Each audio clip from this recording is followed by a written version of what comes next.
Angus, thanks very much for joining us from London. Just give us your sense of, I suppose, some of the key things in the market and the key trends that you're expecting to see in terms of ESG, particularly from a UK perspective. As with many things during this COVID crisis, I think ESG is something that's been massively accelerated in the real estate industry just over the last months. It was certainly there, back last March, but it's markedly further forward now as it is. The way I look at it, there are three areas that are sort of pushing this, and I think one is way more important than others. I mean, there's a raft of regulatory changes coming through.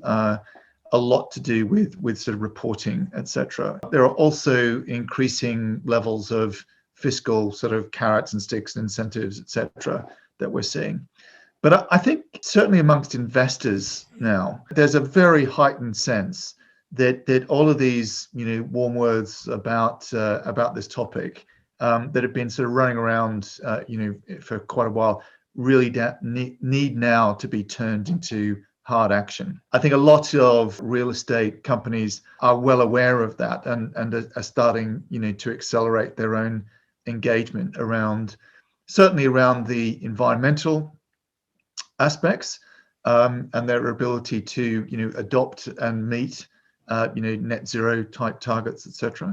But also I think around the sort of the social sustainability governance piece. So being able to account for themselves in terms of their actions around things, for example, like tax, but also, the sort of the wider social contribution. And I think with a lot of talk about repurposing of real estate assets coming to the fore, I suspect we'll see a lot more around, using this as an opportunity to, if not resolve, then certainly help with the housing crisis, etc. So in the round, I just see a very accelerated sense of engagement on this. And what do you see as the sort of key drivers for that? Angus, do you think that's coming from in terms of real estate side, let's say, is that coming from the tenants? Is it coming from the investors? Is it more of a regulatory push? What's driving it? I think it's all of those things. I think that's why it's broken cover as fast as it has. I think you've got tenants who are going to be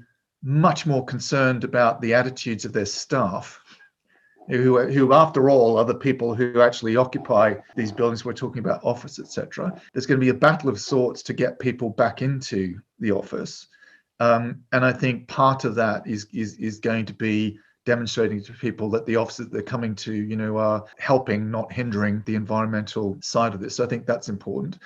I think that a lot of the investors that we're talking about here, the big pension funds, etc., are themselves highly visible, to their own stakeholders, very susceptible to pressure, both from their pension members, but also from the sort of the other governing bodies, state governments, etc., that sit around them. I would sense also that there is a need here for, which I think a lot of real estate companies recognize, to ensure that the real estate brand, if you will, is seen as engaging appropriately with these topics. Real estate is going to be a much more visible and discussed area, I suspect, in the coming years as we start talking about, the reconfiguration of city and town centres, whether that's part of a levelling up agenda or just a sort of finding a new way forward post-COVID.